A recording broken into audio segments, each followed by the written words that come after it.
ముందుగా తండ్రి అయినటువంటి దేవునికి ప్రభువైన యేసుక్రీస్తు వారి ద్వారా కృతజ్ఞతలు చెల్లిస్తూ నేటి ఆరాధన కార్యక్రమానికి చేరువచ్చినటువంటి మీ అందరికీ ప్రభువైన యేసుక్రీస్తు వారి పేరిట వందనాలండి. దేవుని యొక్క వాక్యాన్ని ధ్యానం చేసుకుందాము. మరి ఈరోజు మనం నేర్చుకోబోతున్నటువంటి అంశం యావత్ సృష్టి దేవుని ఎరిగితే మనిషి దేవుని ఎరిగి ఉన్నాడా అనేటువంటి అంశాన్ని మనం ధ్యానించబోతున్నాం. ఈ విషయమే గడిచినటువంటి వారం కొన్ని విషయాలు మనం జ్ఞాపకం చేసుకోవటం అనేది జరిగింది.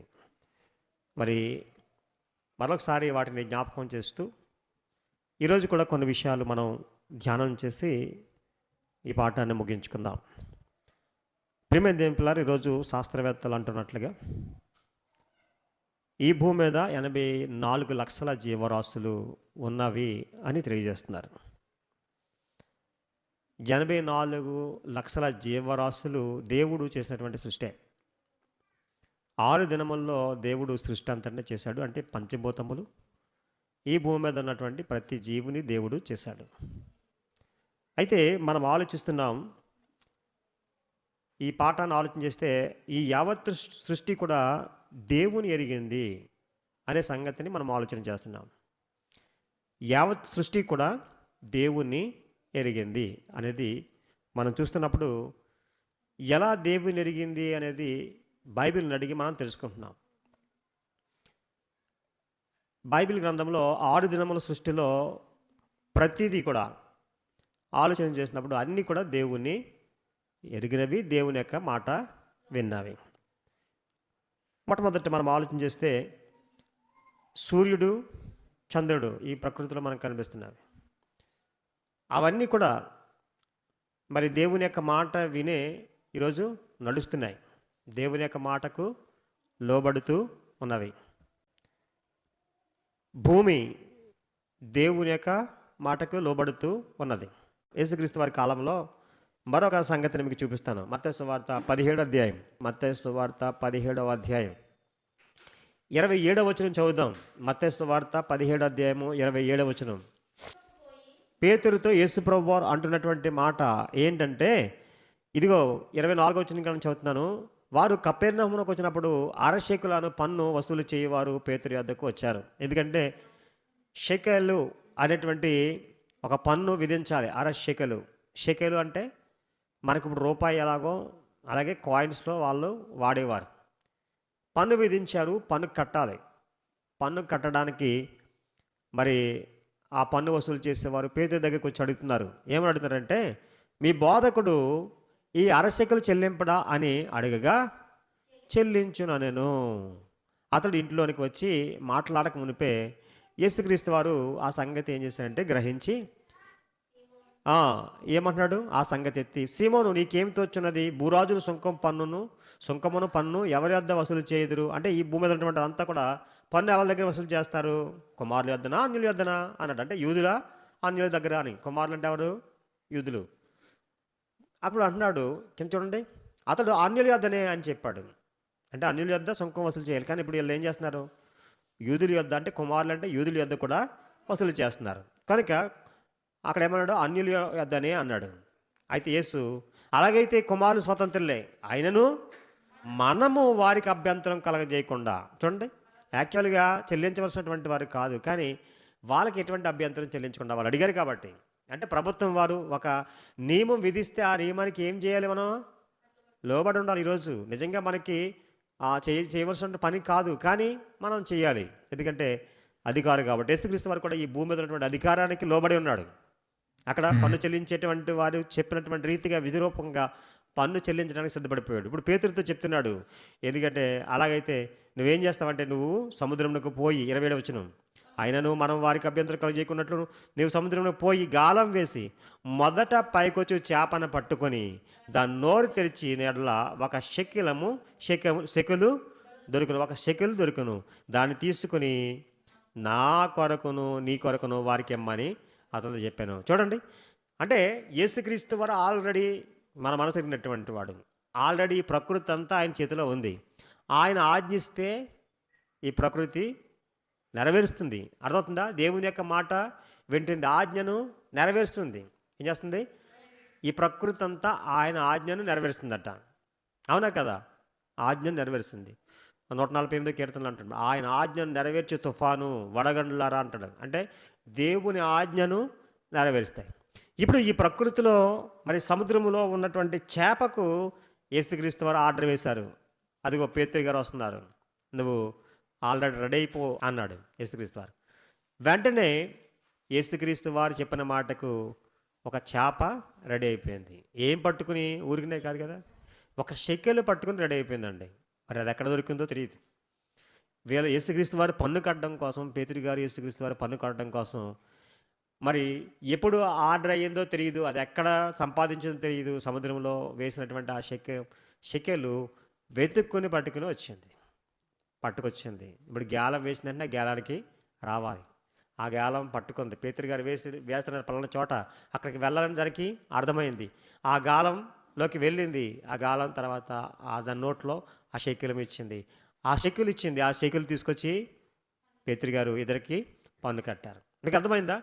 అంటే ఈ సముద్రంలో ఉన్నటువంటి ఆ చేప దేవుని యొక్క మాట విన్నది. అర్థమవుతుందండి? దేవుని యొక్క మాట ఉంది. అంటే మనం చూసాం కదా గడిచినటువంటి వారం, సర్వజీవులు కూడా అన్నీ కూడా దేవుని వైపు చూస్తున్నాయట. ఒకసారి చూడండి 145వ కీర్తన 15వ వచనం చదువుదాం, జ్ఞాపకం చేసుకుందాం. 145వ కీర్తన, సర్వజీవులు కన్నులు అన్నాయి. అంటే సర్వజీవులు కన్నులు, ఈ భూమి మీద ఉన్నటువంటి ప్రతి జీవి కన్ను అంట దేవుని వైపు చూస్తున్నట్టండి. చూడండి, ఈ భూమి మీద ఉన్నటువంటి మనుషులు మాత్రం దేవుని వైపు చూడలేదండి. ఎంత గర్వం అంటే మనిషికి, ఇంకా ఎవ్వరికి లేనటువంటి గర్వం మనిషికే ఉందండి. మనిషికి గర్వం అండి. ఈరోజు దేవుని ఎరిగినటువంటి వారు ఎంతమంది ఉన్నారండి? ఈ సృష్టి అంతా కూడా దేవుని ఎరిగిందట, దేవుని మాటకు లోబడుతుందట, దేవుడు ఆజ్ఞ ఇస్తే దాన్ని పాటిస్తుందట. మనం చూస్తున్నాం కదా, భూమి నోరు తెరవాలని తెరిచిందండి. ఆలోచన చేయండి, ఈ భూమి ఎవరి కోసం, ఈ చెట్టు ఎవరి కోసం? ఏమంటే అన్ని పీకలు తెగిపోతున్నాయి. ఉదయం నేను ఇంటి దగ్గర నుంచి బయలుదేరి వచ్చినప్పుడు ఎన్నో పక్షులు అంటే కోడులు పీకలు తెగిపోయినాయి, అవి మరణించినాయి నీకోసం. ఎన్నో చెట్లు చూడండి, గోంగూర, తోటకూర, బచ్చల కూర అంటున్నారు, అన్నీ కూడా తెగిపోతున్నాయి. వాటికి కూడా జీవం ఉందట, అవి తెగిపోతున్నాయి. ఎన్నో మేకలు తెగిపోతున్నాయి. ఒకవేళ మన ప్రాంతంలో ఒకవేళ తినకపోచేమో కానీ ఎన్నో గొడ్లు, ఎన్నో గొర్రెలు, ఇవన్నీ పీకలు తెగిపోయి చచ్చిపోతున్నాయి. ఎవరి కోసం? ఈ ప్రకృతి అంతా కూడా మన కోసం. రెండోది దేవుని కోసమట. అవి దేవుని యొక్క మాటకు లోబడుతున్నాయి. అవి దేవుని యొక్క మాటకు లోబడుతున్నావు కాబట్టి ఒక పశువు దగ్గరికి వెళ్ళి పాలు పిండుతుంటే ఏం మాట్లాడట్లేదు, సైలెంట్గా ఉన్నాయి. అదే నీకు ఎందుకు పాలు ఇవ్వాలరా అని తిరగబడి ఒక్క తాపు తనిందనుకోండి, చంపాలంటే అవి ఎంతండి, తిరగబడితే ఎంతండి. కానీ దేవుడండి ఆజ్ఞ ఇచ్చాడు వాటికి. ఒకసారి చూడండి, సర్వజీవులు కొనులంట దేవుని వైపు చూస్తున్నాయట, మనిషి కాకుండా. అది చూడండి, ఎందుకు చూస్తున్నాయి చూడండి. ఇది ఆదికాండము 9వ అధ్యాయము, ఆదికాండం 9వ అధ్యాయము 2వ వచనం నుంచి చదువుతున్నాను చూడండి. మీ భయమును మీ బెదురును అడవి జంతువులకు అన్నిటికీ, ఆకాశ పక్షులన్నింటికి, నేల మీద ప్రాకు ప్రతి పొరుక్కును, సముద్ర చేపలన్నింటికి కలుగును. అవి మీ చేతికి అప్పగింపబడి ఉన్నవి. ఒక పెద్ద పులి వచ్చేసిందంటే ఊరికి అది ఎవరి మీద దాడి చేయదు, ఎందుకంటే దానికి బెదురు. అది కదా వారం రోజుల నుంచి ట్రోలింగ్ అవుతుంది కదా, ఎక్కడ మహారాష్ట్ర అడవిలోంచి వచ్చేసిందట. అది ఎవరిని హాని చేయలేదు. అది రాత్రి సమయంలో ప్రయాణం చేస్తూ వచ్చేసింది. అది దానికి ఆహారం ఏమిటంటే జంతువులు. యాక్చువల్గా మనుషులు కూడా చంపాలి, కానీ మీ బెదురు, మీ భయము ప్రతి జీవికి ఉంటుందట. అది ఊరికనే వచ్చేసి చేయదు, కానీ దాన్ని ఏదో చేస్తామంటేనే అది దాన్ని రక్షించుకోవడం కోసం మన మీద హత్యాయత్నం చేయాలి తప్ప అది ఊరికనే చేయదు. సింహాన్ని కూడా మనిషి ఏం చేస్తున్నాడు? సాధు చేసేసుకుంటున్నాడు.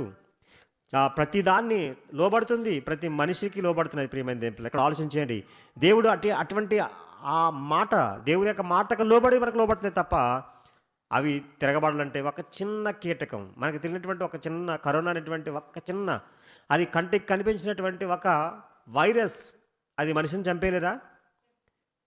మనిషిని హతమార్చలేదా? ఎక్కడో దోమ, ఒక చిన్న దోమ మనిషిని మరణానికి దారి తీస్తాయి. దేవుడు అటాక్ చేసి నేను చంపేయాలని ఒకవేళ దేవుడు కోరుకుంటే ఈ భూమి మీద ఒక చిన్న దానితో చంపేస్తాడు. పెద్ద అక్కర్లేదండి.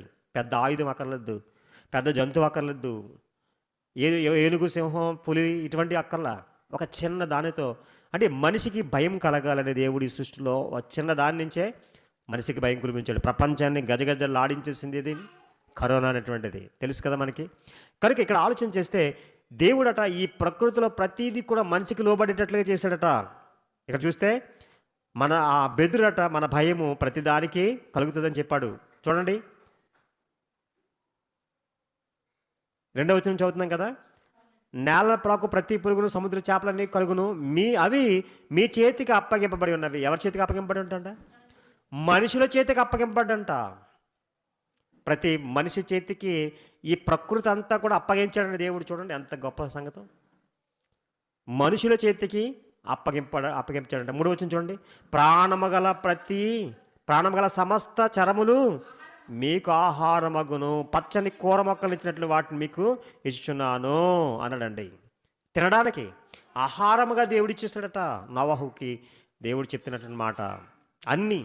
అందు గురించి సర్వజీవులు దేవుని వైపు చూస్తున్నవి. తండ్రి మరి వేటకు వస్తున్నాడు, వీడికి నేను ఆహారం అవ్వాలా వద్దా అని అడుగుతుంది. అదే కదా, ఆహారముగా ఉండటం కోసం దేవుడు నియమించాడట. ప్రేమ దేవుళ్ళు ఆలోచించేయండి. అవి ప్రార్థన చేస్తున్నాయట. ఆహారం కావాలితే ప్రార్థన చేస్తున్నాయట. చూడండి, ఆహారం కావాలితే ప్రార్థన చేస్తున్నాయట. చూడండి ఒకసారి యోబు గ్రంథం 38వ అధ్యాయం 38:41 చదవండి. యోబు గ్రంథం 38వ అధ్యాయము 41వ వచనం చదవండి. తిండి లేక తిరుగులాడుచు కాకి పిల్లలు దేవునికి మొరపెట్టినప్పుడు కాకికి ఆహారం సిద్ధం పరిచివాడు ఎవడు అన్నాడు. అంటే కాకి పిల్లలట, కాకులేమో ఆహారం కోసం వెతినాయంట.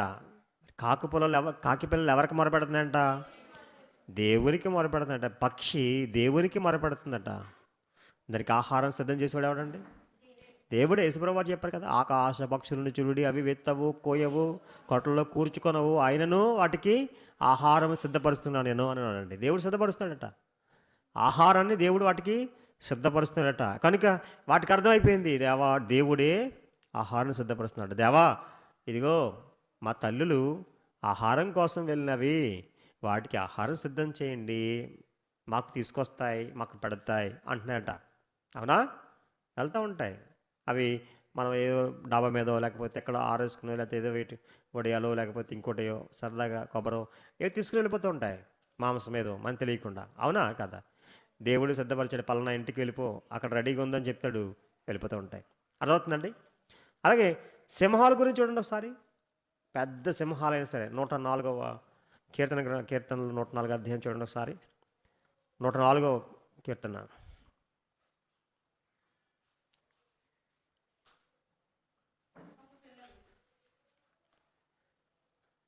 21వ వచనం. సింహపు పిల్లలు వేటకొరకు గర్జించినవి, తమ ఆహారమును దేవుని చేతుల నుండి తీసుకుని చూచున్నవి. సింహపు పిల్లలు ఏంటండి? అడవికి రాజు అనుకుంటున్నారా? అవి కూడా నటండి దేవుని చేతిలో నుంచి ఆహారం తీసుకుంటున్నాయట. దేవుని చేతిలో ఆహారం తీసుకుంటున్నట. నిజమండి. ఈ జీవులన్నీ కూడా మనకు కనిపించేవన్నిటినీ ఒకసారి మనం ఆలోచన చేస్తే అవన్నీ దేవుని మాట వింటున్నాయండి. సింహం పిల్లలు దేవుని యొక్క మాట వింటున్నాయి. కానీ ఇక్కడ చూడండి 27వ వచనం. తగిన కాలమున నీవు వాటికి ఆహారం ఇచ్చేదనని ఇవన్నీ నీ దయ కొరకు. చూడండి, ఆహారం ఇచ్చేదవని ఇవన్నీ కూడా నీ దయ కొరకు కనిపెట్టుచున్నవి. నీవు వాటికి పెట్టినది అవి కూర్చుకున్నావు. అంటే దేవుడు ఏది పెడితే అది తీసుకున్నాడంట. ఏవి?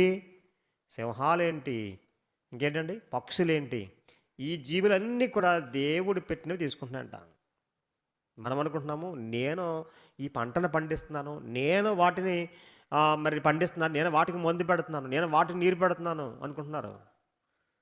లేదు, నువ్వు పెట్టింది కాదు. చాలామంది రైతు అంటారు, నేను ఎంత కష్టపడిపోయాను అనుకుంటాను. నువ్వు కష్టపడింది ఏముంది? ఈ భూమి మీద ఉన్నటువంటి మనిషికి అదే గర్వం అండి. నేను అనేటువంటి అహంకారంతో పడుతాడు. నువ్వు కాదు, దేవుడు. ఈ ప్రకృతిలో ఈ ప్రకృతిలో ఒక చెట్టు పెరగాలంటే దానికి గాలి కావాలి. మన సైన్స్‌లో నేర్చుకుంటాం కదండీ! 10థ్ క్లాస్‌లో వెళ్ళినప్పుడు పిల్లలకి ఒక ప్రయోగం నేర్పిస్తారు. ఏం కావాలి? గాలి, నీరు కావాలి. అవునా? ఎండ కావాలి. ఈ 3 నువ్వేమన్నా ఎవరైనా ఏ రైతు దగ్గరైనా దొరుకుతదా? ఏ అంగడి షాప్‌లోనే దొరికేస్తదేటండి.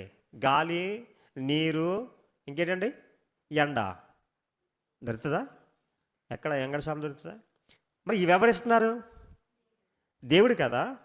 నీరు దేవుడిస్తున్నాడు, గాలి దేవుడిస్తున్నాడు. మరి నువ్వు చేసిందేముంది? శూన్యమండి, పెద్ద గుడ్డు సున్నా. మనిషికి గర్వం తప్ప ఇంకేమీ లేదు. ఏవండి, దేవుణ్ణే తప్పుపట్టేటువంటి పరిస్థితిలోకి ఈరోజు మనిషి వెళ్ళిపోయాడు. దేవుడి చేతిలో మన ఊపిరుంది. దేవుని వలన మనం బ్రతుకుతున్నాం, కృప చూపిస్తున్నాం. దేవుడు మనను ఆయన బ్రతికించడానికి కృప చూపిస్తున్నాడు. ఈరోజు బ్రతుకు అంటున్నాడు అంతే.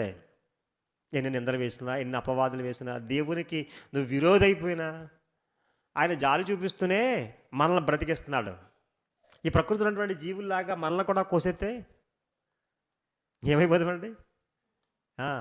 మన రివర్స్ అయిపోతే, మనమేమో జంతువు స్థానంలోకి వెళ్ళిపోయి జంతువులేమో మన స్థానంలోకి వచ్చేస్తే అంతే కదండి. ప్రతి కటింగ్ మొత్తం ఈ భూమి ఉన్నటువంటి అందరు పీకలు కోసేసాను. మనల్ని పెంచిన ఆహారం వేసి మనల్ని కోసేసాను. ఆలోచించారు ప్రియమైన దేవుడు. నిజంగా దేవుని యొక్క సంకల్పం మనిషిపై గొప్పది.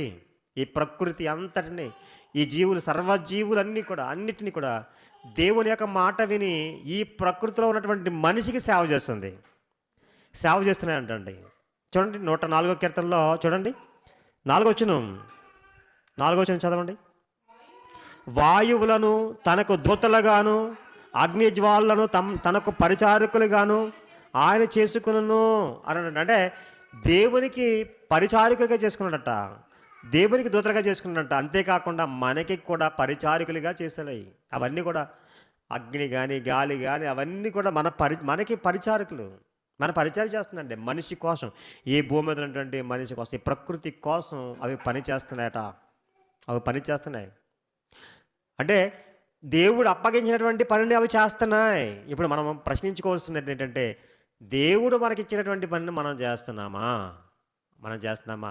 ఎద్దు తన కామందు నిరిగిందంట. యెషయా గ్రంథం 1వ అధ్యాయం 2వ వచనం చూస్తే, ఎద్దు తన కామందు నిరిగిందంట. గాడిద తన సొంత వాని దొడ్డి తెలుసుకుందంట. నా జనులు యోచించరు అని ఉందండి. ఏమన్నదండి? అంటే ఎద్దుకు తెలిసిందా? తెలిసింది. మరి గాడికి తెలిసిందా? గాడికి తెలుస్తుంది. ఎద్దుకు తెలుస్తుంది, గాడికి తెలుస్తుంది, చెట్టుకు తెలుస్తుంది, పక్షికి తెలుస్తుంది. మరి ఎవరికి తెలియదు అంటే మనిషికే తెలియదు. దేవుడు వచ్చి ప్రత్యక్షంగా మీతో ఏం మాట్లాడండి. ఇగో తన గ్రంథం ఇచ్చేసాడు, ఆ గ్రంథం ద్వారా మాట్లాడతాడు. మనం దేవుడు మాట్లాడుతుంటే బాధపడతాం, అంతే, బాధపడుతూ ఉంటాం. కానీ దేవుడు మనం మారాలని చెప్తూ ఉంటాడు, దేవుని మాట వినాలని చెప్తూ ఉంటాడు, దేవునికి లోబడాలని చెప్తూ ఉంటాడు, దేవుని కొరకు బ్రతకాలని చెప్తూ ఉంటాడు, దేవుని పిల్లలుగా ఉండాలని చెప్తూ ఉంటాడు. అది గురించి క్రీస్తు ఈ లోకానికి వచ్చిన తర్వాత మీరందరూ ఏక శరీరంగా ఉండాలని కోరుకున్నాడండి. ఏక శరీరము, ఏకాత్మ అంటే అందరూ కలిసే ఉండాలి. అదమాట అండి, మనమందరము కలిసి ఉండాలి అని కోరుకున్నాడండి. ఇప్పుడు ఈ ప్రకృతి అంతా మన కోసం బలైపోయిందా? అయిపోయిందండి. చూడండి, గాడిది దేవుని యొక్క మాట విన్నది. మనకు తెలుసు కదా, బిలాము సంఖ్యాకాండంలో మనకు కనిపిస్తుంది 22వ అధ్యాయంలో. బిలాము అనేటువంటి అతను, బాలాక్ అనేటువంటి అతను మరి ఇశ్రాయేలుకి వ్యతిరేకంగా పని చేయడానికి కోసం బిలాము అనేటువంటి ప్రవక్తను ఉపయోగించుకుని ఆ బాలాక్ అనేటువంటి అతను ఇశ్రాయేలు శపించాలని కోరుకుని బిలామును పిలిపిస్తాడు. దేవుని దగ్గర అడుగుతాడు, వెళ్ళాలా వద్దా, వెళ్ళాలా. ఎందుకంటే అతని మనసు దేవుడు ఎరిగాడు. ఎందుకంటే బిలాము ఇచ్చేది ఏదో ఉందో దాన్ని తీసుకోవాలనే ఉద్దేశంతో దేవుని దగ్గర మమ్మాటగా అడుగుతూ ఉంటాడు. దేవుడు వద్దని చెప్పండి ఒకసారి, వెళ్ళకూడదు. కానీ వెళ్ళొచ్చా లేదంటే ఎన్నిసార్లు వెళ్ళాడు, శాపానికి లోనయ్యాడు. ఎవరో బిలాము ఏం చేసింది తెలుసండి, తన గాడిద మీద వాహనం చేసుకుని గాడిద మీద వెళ్తున్నాడు. ఆ గాడిది మానవ స్వరంతో మాట్లాడని తెలుసా? మానవ స్వరంతో మాట్లాడించాడు దేవుడు. తీసుకువెళ్ళి కరెక్ట్గా ఆ ద్రాక్ష తోటలో ఒక చెట్టుకి అలా నొక్కిపెట్టింది. కొట్టాడండి, గాడిదని గట్టిగా కొట్టాడు. అప్పుడు మానవ స్వరంతో మాట్లాడింది, బిలామా ఎన్నిసార్లు నేను తీసుకెళ్ళాను, ఎప్పుడైనా నేను అలా చేశానా అని మాట్లాడించాడు దేవుడు. దేనితోటి? గాడితోటి మాట్లాడిస్తాడు. జంతువుతో మాట్లాడిస్తాడు, చెప్తాడు, బుద్ధి చెప్తాడు దేవుడు. కనుక ప్రతి దానితో మనకు బుద్ధి చెప్తూ ఉంటాడు, మనిషికి బుద్ధి కలగాలని. ఈ ప్రకృతిని ఆయన వినియోగించుకుని ప్రకృతి ద్వారా పాఠం నేర్పిస్తున్నాడు. ప్రియమైన దేవులారా, ఆలోచన చేశారా? కనుక ప్రతిదీ ప్రకృతులు అన్నీ కూడా ఎవరి మాటకు లోబడుతున్నాయి? దేవుని మాటకు లోబడుతున్నాయి. దేవునికి ప్రార్థన చేస్తున్నాయి, దేవుణ్ణి ఏం చేస్తున్నాయి? స్తుతిస్తున్నాయి, దేవుని మహిమపరుస్తున్నాయటండి. కానివ్వండి, దేవుడు అంటాడు, తీతుకు రాసినటువంటి మొదటి పత్రికలో చూడండి, క్షమించాలి, తీతుకు రాసిన పత్రిక ఒకటే పత్రిక ఉంటుంది. పత్రిక 1:16 చదవండి. తీతుకు రాసినటువంటి పత్రిక 1:16 ఏమంటాడు? దేవుని ఎరుగుదుమని వారు చెప్పుకుందురు. దేవుని ఎరుగుదమని చెప్పుకుందరు. ప్రకృతి అంట దేవుని ఎరిగింది, మనిషి దేవుని ఎరగలేదు. మన పాఠం అది. మనిషి దేవుని ఎరగలేదట. ఏమని చెప్పుకుంటారంటే వీళ్ళు, మాకు దేవుడు తెలుసు అంటూ ఉంటారు. చాలామంది అప్పుడప్పుడు మనకు ఎదురవుతూ ఉంటారు, దూరపు బంధువులు ఎక్కడో మనం ఎరిగినటువంటి ఊర్లోనికి వెళ్తే, ఎవరైనా మన ఆ భాష కానీ భాషతో వెళ్తే మనకు తెలిసినటువంటి వారు ఎవరైనా కనిపిస్తే చూడండి, అప్పుడు చూడండి ఎన్నో వస్తాయో మాటలు. ఏ ఊరు అది మీది? అక్కడ ఆ ప్రక్కన పలానా వాళ్ళు ఉన్నారు, మీకు తెలుసా? అక్కడ మా అన్నయ్య ఉంటాడండి. అలా వెంటనే ఎక్కడెక్కడో, అసలు మనకి వాళ్ళు ఎప్పుడు చూడడం, పరిచయస్తులు కాదు, సరిగా మనం మాట్లాడడం, విరోధస్తులుగా ఉండొచ్చు, కానీ అక్కడ మనకు కనిపించినటువంటి వాడితో ఎంతో బంధువే, అతనే బంధువు అన్నట్టుగా మాట్లాడతాం. చూసారా మనిషి? ఇక్కడ అంటాడు, దేవుని ఎరుగుదమని చెప్పుకుందరు. దేవుని ఎరుగుమని చెప్పుకుందరు, కానీ అసహ్యులను అవిధేయులను ప్రతి సత్కార్యం విషయం భ్రష్టులై ఉండి తమ క్రియల వలన ఆయనను ఎరగమన్నట్టున్నారట. తమ క్రియల వలన ఆయనను ఎరగమన్నట్టు ఉన్నారట. ఇప్పుడు ఈ ప్రకృతి దేవుని ఎరిగిందంటే ఏం చేసింది? దేవునికి లోబడింది, దేవునికి ప్రార్థన చేసింది, దేవుడు ఏది చెప్పితే అది చేసింది. మరి మనిషి దేవునికి లోబడ్డా? లోబడలేదండి అస్సలే. నువ్వెన్ని చెప్పినా ఎన్ని చెప్పినా మనిషి మాత్రం దేవునికి లోబడడు. ఎందుకంటే మనిషికి అహం, గర్వం. ఎందుకంటే దేవుడు అన్ని సుఖభోగాలన్నీ కూడా మనిషికి ఇస్తుంటే దేవుడు మనిషికి లోబడడు. కనుక నల్లనేటువంటి వారి కోసం ఆయన దేవుడు ఏం చేస్తున్నాడట? చేతులు చెప్తున్నాడు. చూడండి, రోమిలికి రాసిన పత్రిక 10వ అధ్యాయం. రోమిలికి రాసిన పత్రిక 10వ అధ్యాయం చూడండి ఒకసారి, ఈ మాటను చదవండి. రోమిలికి రాసిన పత్రిక 10వ అధ్యాయము చివరి వచనం 21వ వచనం. నన్ను వెదకని వారికి, జాగ్రత్తగా చదవాలి, నన్ను వెదకని వారికి నేను దొరికి తిని, నన్ను విచారింపని వారికి ప్రత్యక్షమైతిని అని చెప్తున్నాడు. ఇశ్రాయేలు విషయమైతే, అంటే దేవుని పిల్లల విషయమైతే ఏమన్నాడు? అవిధేయులై ఎదురాడు, అంటే దేవునికి అవిధేయులై ఎదురాడు ప్రజలకు నేను దినమంతయు నా చేతులు చాపి తిన్నాడండి. దినమంతయు కూడా నా చేతులు చాపుతున్నాడంట. దేవుడు ప్రేమిస్తున్నాడు, మనం అవిధేయులమైనా ప్రేమిస్తున్నాడు. నేను నీకు దూరంగా ఉన్నాను అనుకున్నా దేవుడు నేను నీకు దగ్గరగానే ఉంటాను అంటున్నాడు. చూడండి ఎలా ఉంటున్నాడు. మనుషులకి స్వార్థం ఉంటుంది, కానీ దేవునికి స్వార్థం లేదండి. మనుషులకి కక్ష, ఏమండి, కోపం ఉంటుంది, కానీ దేవునికి అటువంటిది లేదండి. దేవుడే కనుక మనలాగా ఆలోచన చేస్తే ఈరోజు ఎవరు ఉండరండి. చూసారా? కనుక దేవునికి అవిధేయులైనటువంటి వారి కొరకు నాయన రా, ఐ లవ్ యూ అంటున్నాడండి. ఎవరు? దేవుడు. No problem. తెలియక ఒకవేళ చేస్తున్నాయేమో, రా అంటే దేవుని ఎరుగు అని చెప్తున్నాడంటే, ఈ ప్రకృతికి అంతా తెలిసింది, నువ్వు దేవునికి దగ్గర అవ్వాలి అని దేవుడు కోరుతున్నట్టండి. ఎందుకంటే తమ క్రియల వలన ఏం చేశారట? ఆయన ఎరగమట్టున్నారట. మన క్రియలు మనం చేసే పనులను బట్టి దేవుడు తెలియదు అన్నట్లుగానే ఉన్నారట. అవునా? అవును ప్రియమైన దేవుని పిల్లరా. ఒకవేళ ఈ మాటలు వింటూ మనం ఒకవేళ బాధపడొచ్చేమో, కానీ బైబిల్ చెప్తున్న మాటలే చెప్తున్నాను నేను సొంతంగా ఏమీ చెప్పట్లేదు. ఒకవేళ ఇక్కడ ఒక కథ చెప్తే మీరు చాలా సంతోషిస్తారు, లేకపోతే లేని ఏమన్నా కల్పించి ఇక్కడ చెప్తే మాట్లాడితే చాలా హ్యాపీ అయిపోతూ ఉంటారు. బాబోయ్, 2 చెవులు అప్పగించి ఉంటారు. అదే బైబిల్ చెప్తాం అనుకోండి, పరిశుద్ధాత్ముడు తన ఆ శక్తి ద్వారా దేవుని యొక్క వాక్యాన్నే చెబితే ఈ సమాజానికి ఎక్కదు ప్రియమైన పిల్లలు. నిజమే, సత్యం ఎప్పుడు కూడా అది ఎక్కడ ఉంటుందంట, లోతుగా ఉంటుందంట, దూరంగా ఉంటుందట. అసత్యం చాలా దగ్గరగా ఉంటుంది, చాలా దగ్గరగానే ఉంటుందంట సత్యం. కనుక సత్యానికి మనం చెవినివ్వాలి, కల్పనా కథల వైపు కాదు అంటాడు తిమోతికి రాసినటువంటి మొదటి పత్రిక, రెండో పత్రిక చూడండి ఒకసారి. 3వ వచనం, 4వ అధ్యాయం 3వ వచనం, మొదటి నుంచి చదవండి ఒకసారి. 4వ అధ్యాయం. దేవుని ఎదుటి సజీవులకు మృతులకు తీర్పు తీర్చు క్రీస్తు యేసు ఎదుటను ఆయన ప్రత్యక్షతోడు ఆయన రాజ్యం తోడు నేను ఆడబెట్టి చెప్పినదేమనగా.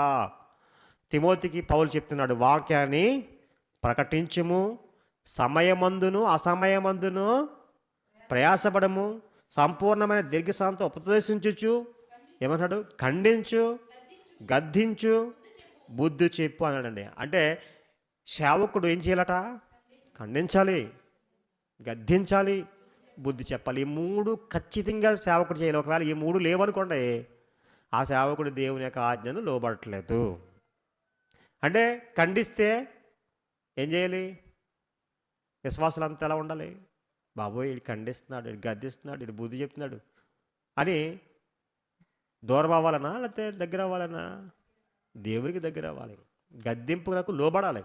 కానీ లోబడకపోతే ఎలా ఉంటుంది చూడండి. ఎందుకనగా 3వ వచనం, జనులు హితబోధను సహింపక, హితబోధ అంటే కింద పుట్టినట్లు ఏముంది, ఆరోగ్యకరమైన బోధన సహింపక, దురద చెవులు గలవారు. ఇదేంటి దురద చెవులు ఏంటి అసలే, ఈ మాట ఎందుకు ఉపయోగించాలంటారు? దురద చెవులు ఎందుకు వస్తాయండి అంటే, వినటానికి ఇష్టం లేదు అంటే ఆ మాటను అక్కడ వ్రాయడానికి ఏ పదం ఉపయోగించారంటే దురద చెవులు. మనం చెప్పే మాటలు వినడానికి ఇష్టం లేదు అంటే దాన్ని అక్కడ దురద చెవులు అన్నాడు. అంతేగాని మనిషికి దురద చెవులు అని కాదు. అంటే దేవుడు అంటాడు, పరిశుద్ధాత్ముడు, ఆత్మ మరి సంఘములతో చెప్పు మాట చెవు గలవాడు వినుగాక అన్నాడు. చెవి గలవాడు అంటే మనిషికి ఎవరికైనా చెవి లేకుండా ఉంటాయండి? అందరికీ చెవులు ఉంటాయి కదా. దాని అర్థం ఏంటంటే వింటాడు. దేవుడు చెప్పే మాట, ఆత్మ సంఘములతో చెప్పే మాట వినాలి అని ఖచ్చితంగా. వింటలేదు అంటే చెవులు లేవంటే చెవిని ఇవ్వలేదు అని అర్థం. చెవులు లేవంటే అర్థం ఏంటి, చెవిని నువ్వు మాటకి ఇవ్వలేదు.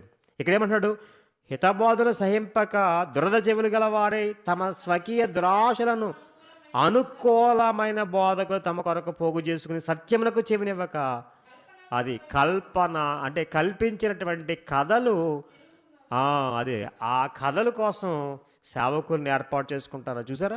మీకు తెలుసు కదా. ఈరోజు 10 మంది ఎక్కువ మంది రావాలంటే ఖండించి గద్దించే బోధకుని తీసుకొస్తారా? తీసుకురారు. ఒకవేళ ఆ బోధకుని తీసుకొస్తే అక్కడికి వచ్చే సమాజం దేనికోసం వస్తుంది? ఆ బోధ కోసం వస్తుంది. మీరు గమనించాలి. ఈ బోధ కోసం వీళ్ళు వచ్చారు. చాలామంది ఈ బోధ కోసం రాలేదంటే అర్థం ఏంటి? ఒక మంచి సేవకుడు తీసుకొచ్చాడు, ఖండిస్తాడు, గద్దిస్తాడు, రాలేదంటే అర్థం ఏంటి? అంటే ఈ బోధ వీళ్ళకి ఇష్టం లేదు. మరి ఎవరు కావాలి? అదే హాస్యగాడి కావాలి.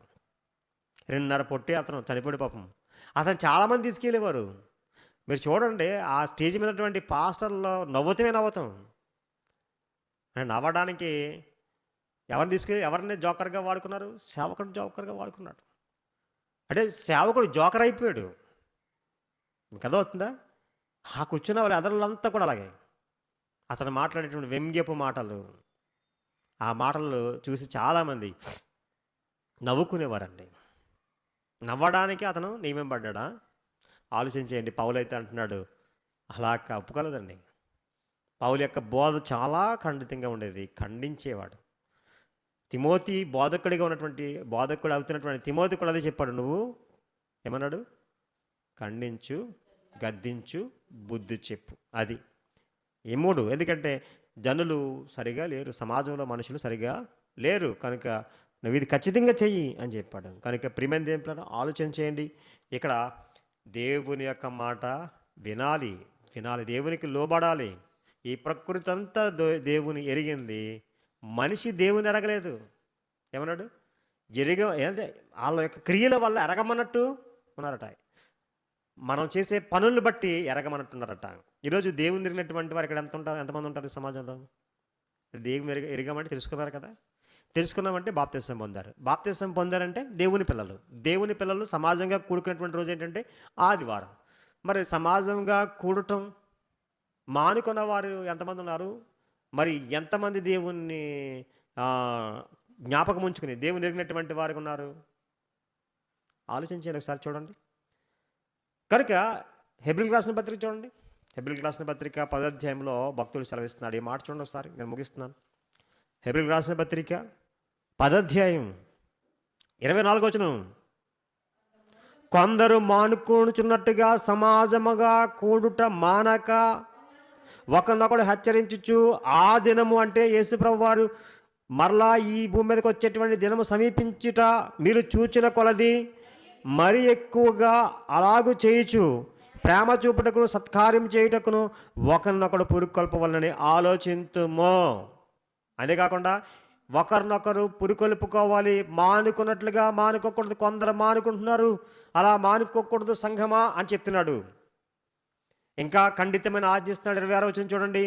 మనము సత్యమును గూర్చి అనుభవ జ్ఞానం పొందిన తర్వాత, మీరు ఒకవేళ అనుభవ జ్ఞానం పొందిన తర్వాతే బాప్తిసం పొందారు, అది తప్పు లేకపోతే ఇది రైటు లేకపోతే ఏది సత్యమో ఏది అసత్యమో అనే సంగతి తెలిసిన తర్వాత బాప్తిసం పొందిన తర్వాత బుద్ధిపూర్వకంగా పాపము చేసిన యెడల పాపం నాకు బలి ఇక ఉండదు అన్నాడండి. మరలా యేసుక్రీస్తు వారు వచ్చి సిలువ వేసి సిలువలో రక్తం చిందించి మళ్ళీ ఆయన మన కోసము ఆయన రక్తదారులు చిందించవలసిన అవసరం లేదు. ఇక ఉన్నట్టు ఏంటంటే న్యాయ తీర్పు కొరకు, అంటే న్యాయపు తీర్పునకు భయముతో ఎదురు చూచుటయు విరోధులను దహింపబోవు తీక్షణ అగ్నిను ఇక నుండును. ఎవడైనను మోషే ధర్మశాస్త్రం నిరాకరించిన 2-3 సాక్షుల మాట మీద కనికరింపకుండా వాడిని చంపేందురు. ఇట్లుండగా దేవుని కుమారుని పాదములతో త్రొక్కి తాను పరిశుద్ధపరచుటకు సాధనమైన నిబంధన రక్తమును అపవిత్రమైనదిగా ఎంచి కృపకు మూలముగా ఆత్మను తిరస్కరించిన వాడు ఎంత ఎక్కువైన దండనకు పాత్రలని ఎంచబడుచున్నదని మీకు తోచున్నది. ఇక్కడ అంటున్నాడు కృపకు మూలమగు.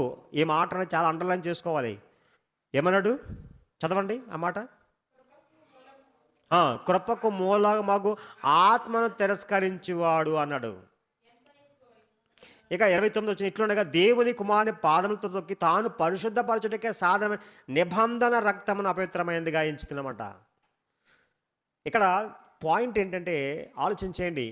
నీవు మానేస్తున్నావు అంటే, దేవుని సన్నిధికి మానేస్తున్నావంటే నీవు దేవుని కుమారుడైనటువంటి క్రీస్తు రక్తమును నిబంధన రక్తమును అపవిత్రమైనదిగా ఎంచావు.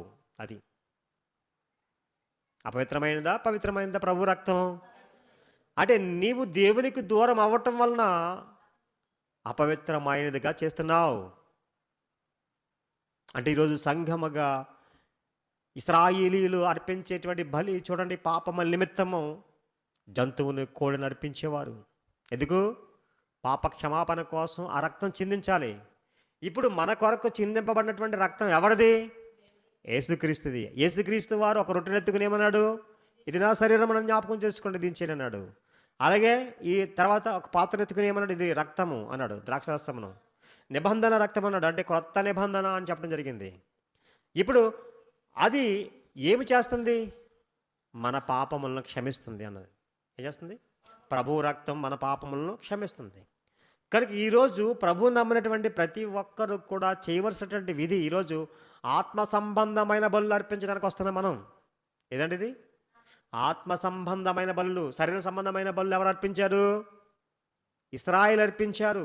వారు జంతువులను బలిచ్చారు. ఈరోజు బలి ఇవ్వవలసినటువంటిది ఏంటి? ఆత్మ సంబంధమైన బలి. అదే చూడండి రోమీయులకు రాసిన పత్రిక 12వ అధ్యాయం అంటాడు. 12వ అధ్యాయంలో చూడండి ఆ మాట.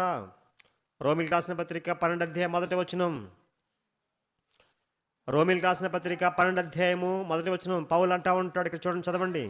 కాబట్టి సహోదరులారా, పరిశుద్ధమును దేవునికి అనుకూలమునైన సజీవ యాగముగా మీ శరీరములను కరెక్ట్గా చదవాలి. ఆయనకి సమర్పించుకొనుడని దేవుని వాత్సల్యమును బట్టి మిమ్మల్ని బ్రతిమాలుకొనుచున్నాను. ఇట్టి సేవ మీకు యుక్తమైనది అన్నాడు. ఏమన్నాడు? మళ్ళా చదువుతున్నాను చూడండి. కాబట్టి సహోదరులారా, పరిశుద్ధమును దేవునికి అనుకూలమునైన సజీవ యాగముగా ఎవరి శరీరమును సమర్పించాలండి? మీ శరీరం, అంటే మన శరీరములను సమర్పించాలట. ఎక్కడ సమర్పించాలి? దేవునికి. ఎప్పుడు సమర్పించాలి? యాగముగా ఎప్పుడైతే మనం వస్తున్నామో దేవుని సన్నిధికి అప్పుడు సమర్పిస్తున్నాం, మర్చిపోకండి. ఆ రోజు ఇశ్రాయేలీయులు జంతువులు సమర్పించారు, పక్షులను సమర్పించారు. ఇప్పుడు మనమే మన శరీరమును సజీవ యాగముగా దేవునికి సమర్పించాలి. ఇట్టి సేవ యుక్తమైనది, ఇట్టి సేవయుక్తమైనది. అర్థం చేసుకున్నారు ప్రియమైన దేవుని బిడ్డలారా? ఇట్టి సేవయుక్తమైనది, పరిశుద్ధ. ఏమన్నాడు? మనం మన యొక్క శరీరమును ఎలా సమర్పించుకోవాలట? పరిశుద్ధమును దేవునికి అనుకూలమైన సజీవ యాగంగా మీ శరీరములను ఆయనకు సమర్పించుకున్నాడని దేవుని వాత్సల్యమును బట్టి మిమ్మల్ని బ్రతిమాలుకుని ఇట్టి సేవ మీకు యుక్తమైనది అన్నాడండి. యుక్తమైనది, ఇది యుక్తమైన సేవట అండి. మనం సేవ చేస్తున్నాము, దేవుని సేవ అంటే మన శరీరములను దేవునికి సమర్పించుకోవాలి. అర్థమవుతుందండి? సమర్పించుకుంటున్నామా? కొందరు మానుకున్నట్లుగా సమాజంగా మానుకుంటున్నామా? సమర్పించుకుంటున్నామా, మానుకుంటున్నామా? మానుకుంటే తీక్షణమైనటువంటి అగ్నిక ఉంటుంది. ఆ రోజు ఇశ్రాయేలీయులు 2-3 సాక్షులు ఉన్నా అది రుజువైతే వెంటనే వారికి శిక్ష విధించారు.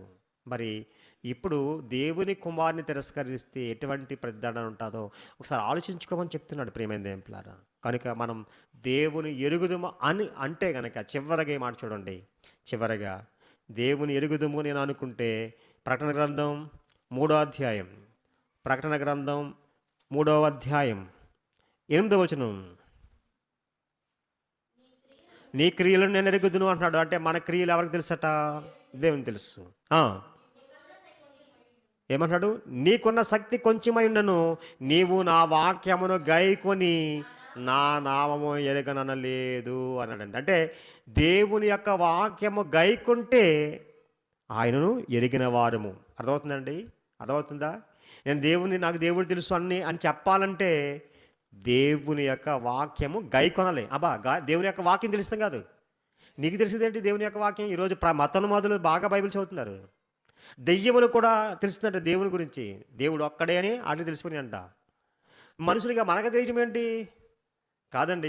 ఈ లోకం అంతటికి బైబిల్ తెలుసు. ప్రవచనాలు చెప్పేవారు కూడా బైబిల్లో కొన్ని చెప్తున్నారు. ఎవరో మన సహోదరులే, హైందవ సహోదరులు. వారికి తెలిసింది. నీకు తెలియటంలో గొప్ప సంగతి కాదు. కానీ ఏం చేయాలట? వాక్యాన్ని గైకొనాలట. ఏంటి? గైకుంటేనే దేవుని ఎరిగినటువంటి వాడు. దేవుని ఎరిగినటువంటి వారి లోకమంతా యేసుక్రీస్తు తెలుసు అంటారు, దేవుడు తెలుసు అంటారు. కానీ దేవుని చేత ఎరగబడినటువంటి వారు ఎవరమంటే ఆయన యొక్క వాక్యమును గైకొన్నటువంటి వారు. అందుగురించే దేవుని యొక్క వాక్యమును గైకొన్న వారు ధన్యులు అంటాడు ప్రకటన గ్రంథం 1:3 ప్రకారంగా. అర్థమవుతుందండి? ఆయన వాక్యం చదివి ఆయన యొక్క వాక్యాన్ని ఏమన్నాడు? చదువువాడు, వాటిని విని ఇందులో వ్రాయబడిన సంగతులను గైకొనేవాడు ధన్యులు అన్నాడండి. కనుక ఇక్కడ ఆలోచన చేస్తే ప్రేమ దేవుడు, ఈ ప్రకృతి అంతటికి, సృష్టి అంతటికి కూడా దేవుడు తెలిసిపోయింది. అది దేవుని ఎరిగి ఉన్నవి, దేవుని కొరకు పని చేస్తున్నవి, దేవునికి ప్రార్థన చేస్తున్నవి. ఈరోజు ఈ సృష్టి అంతా మనిషి కోసం, ప్రతీదీ కూడా మనిషి కోసం సేవ చేస్తున్నాయి. దానికి మనిషి కోసం చచ్చిపోతున్నాయండి ఎన్నో. ఏమంటే మనిషి కోసం ఎన్నో త్యాగమైపోతున్నవి. కానీ మనిషి ఎవరి కోసం బ్రతకాలని దేవుడు కోరుకున్నాడంటే దేవుని కోసం బ్రతకాలనుకున్నాడు. ఆయన కోసం బ్రతకాలి. ఈ ప్రకృతి అంతా మన కోసం బ్రతికితే ఏమండి మనము దేవుని కోసం బ్రతకాలనుకున్నాడు. అందుగురించి ఒక ఉదాహరణగా యేసుక్రీస్తు వారినే పెట్టేశాడు. అర్థమైందండి? యేసుక్రీస్తు వారండి ఈ ప్రకృతి అంతా మన కోసం ఎలాగైతే బ్రతికుందో యేసుక్రీస్తు వారు కూడా మన కొరకే బ్రతికారు. ఆయన మన కోసం బ్రతికి ఏమైపోయాడండి? ఆయన చనిపోయారండి. మన పాపముల కోసం చనిపోయాడట. అర్థమవుతుందా? యేసుక్రీస్తు వారు ఎవరి కోసం చనిపోయారు? మన పాపముల కోసం చనిపోయారట. మన కోసం చనిపోయారట. ఎవరు? యేసుక్రీస్తు వారు. ఈ ప్రకృతి లాగానే యేసుక్రీస్తు వారి కోసం మన కోసం చనిపోయారు. మనం బ్రతకాలని, మనం దేవుని కోసం బ్రతకాలని. మీకు అర్థమవుతుందా? అది గురించి మనము కూడా ఎలా బ్రతకాలట అండి? దేవుని కోసం బ్రతకాలట. ఎవడు తన కోసం కాదు, ఎవరి కోసం బ్రతకాలన్నాడండి?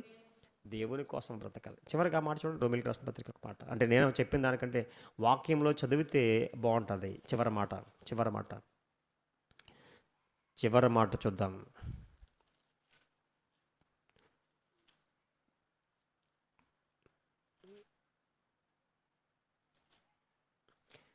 14 అధ్యాయం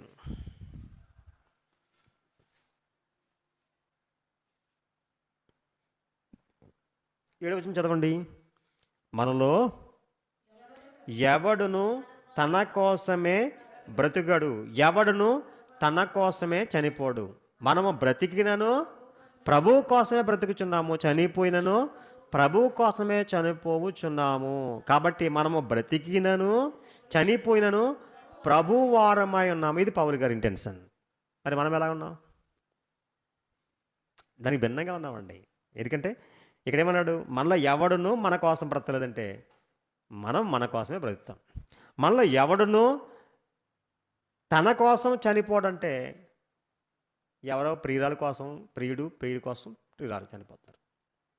నా కోసం నేను చనిపోవడం కాదు. తర్వాత మనం బ్రతికినను ప్రభువు కోసం బ్రతికినామంటే అసలే నేను బ్రతికిందే మా నాన్న కోసం అంటాడు ఒకడు, నేను బ్రతికిందే మా అమ్మ కోసం అంటాడు ఒకడు, నేను బ్రతికిందే నా భార్య కోసం అంటాడు, నేను బ్రతికిందే నా భర్త కోసం అని బ్రతుకుతున్నారు. అంటే ఈరోజు సమాజం అంతా వాళ్ళ కోసం వీళ్ళ కోసం అని కుటుంబం కోసం అంటాడు. కానీ పౌలు అంటున్నారు మనం బ్రతికినను ప్రభువు కోసమే బ్రతుకుతున్నాము, చనిపోయిన ఎవరి కోసం అట? ప్రభువు కోసమే చనిపోతున్నాం. కాబట్టి మనం బ్రతికినను చనిపోయినను ప్రభువు వారమై ఉన్నాము. ఇటువంటి ఆలోచన కలిగి ఉంటే మనం ప్రభువు వారము, దేవుని వారం, దేవుని వారము. ప్రభువు కోసం బ్రతికితే దేవుని వారం, మన కోసం మనం బ్రతికితే దేవుని వారం అసలే కాదు. మన కుటుంబము కోసమే అనుకుంటే అసలు దేవుని వారం కాదు. ఖచ్చితంగా దేవుని వారం అవ్వాలంటే ఖచ్చితంగా దేవుని కోసం మనం బ్రతకాలి. బ్రతుకుతున్నామా లేదా మళ్ళీ మనం ఆలోచించుకుందాం, దేవుని కోసం బ్రతుకుదాం. అటువంటి కృపాధన్యత దేవుడు మనకు అనుగ్రహించును గాక. ఆమేన్. ప్రార్థన చేసుకుందాం.